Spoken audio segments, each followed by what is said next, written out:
deserts you, and your feet disappear. You'll find some old shoes,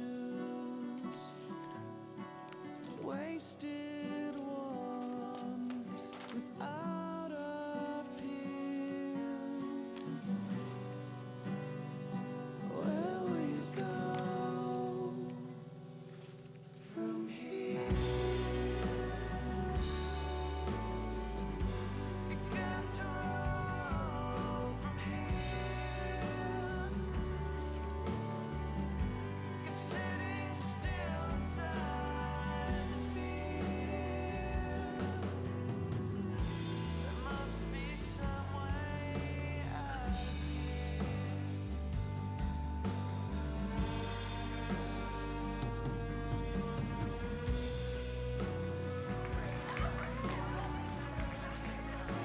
Our mind literally creates our body. So it all starts in the cell.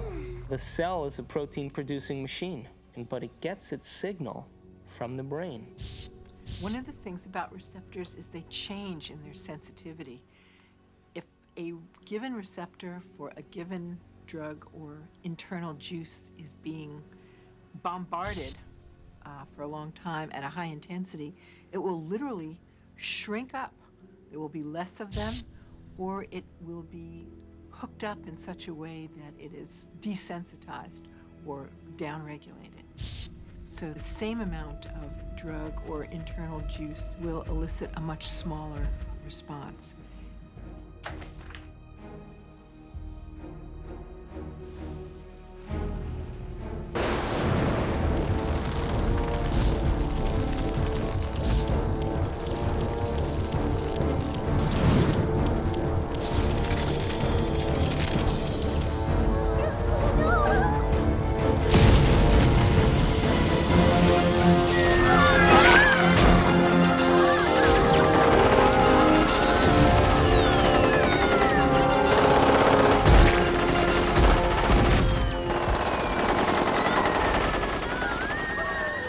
If we're bombarding the cell with the same attitude and the same chemistry over and over again on a daily basis, when that cell finally decides to divide, when it produces a sister cell or a daughter cell, that next cell will have more receptor sites for those particular emotional neuropeptides and less receptor sites for vitamins, minerals, nutrients, fluid exchange, or even the release of waste products or toxins. Now, all aging is a result of improper protein production. What happens when we age? Our skin loses elasticity. Well, elastin is a protein. What happens to our enzymes? We don't digest as well. What happens to our synovial fluid? Those are proteins. They become brittle and stiff. What happens to our bones? They become thin. So all aging is a result of improper protein production.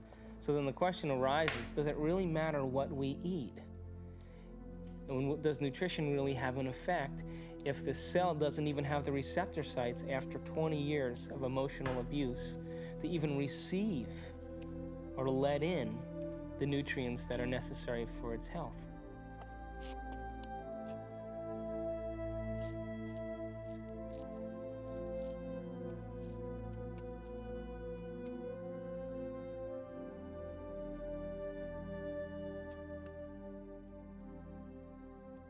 Okay, guys, it's time for a course correction on our trajectory along the path of our adventure. And that course correction is the movement to a new paradigm, just an expansion of the old, just as the universe is larger than we thought it was in our modeling. And it's always larger than we think it is.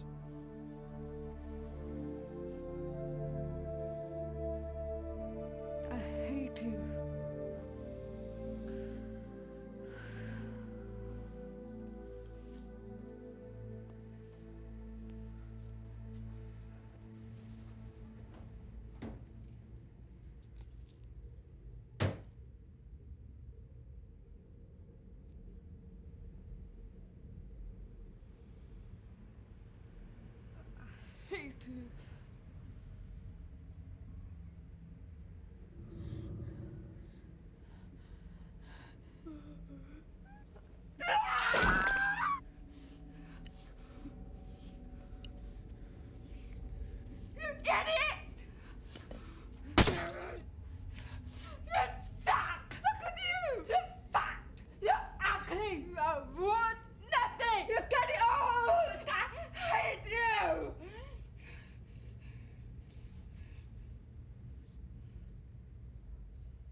you wonder, doesn't it? If thoughts can do that to water, imagine what our thoughts can do to us.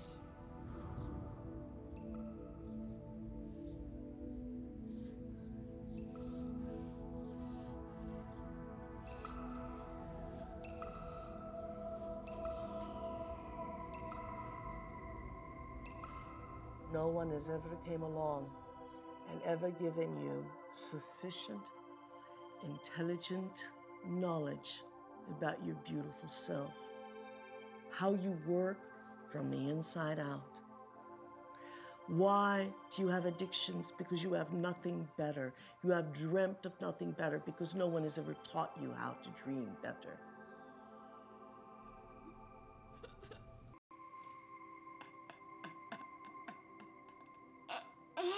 In general, the field of psychiatry really doesn't allow for enough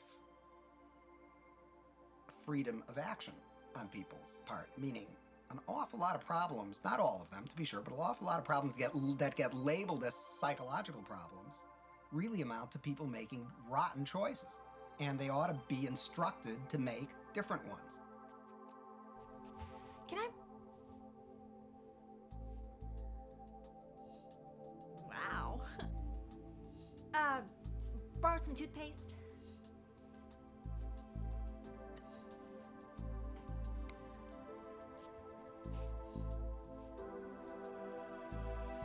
Thanks.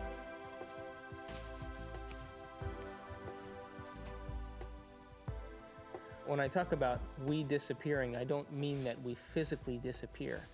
What I mean is that we move out of the area of the brain that has to do with our personality, that has to do with our association to people, our association to places, our association to things and times and events. We don't exist in the associative centers in our brain that reaffirms our identity and reaffirms our personality. For the average person in the world who lives life and considers their life boring or uninspiring is because they've made no attempt to gain knowledge and information that will inspire them. They're so hypnotized by their environment through the media, through television, through people living and creating ideals that everybody struggles to become, that no one can actually become in terms of physical appearance and definitions of beauty and valor, that are all illusions, that most people surrender and live their life in mediocrity. And they may live that life, and the soul may never really, their desire may never really rise to the surface, so they may want to be something else.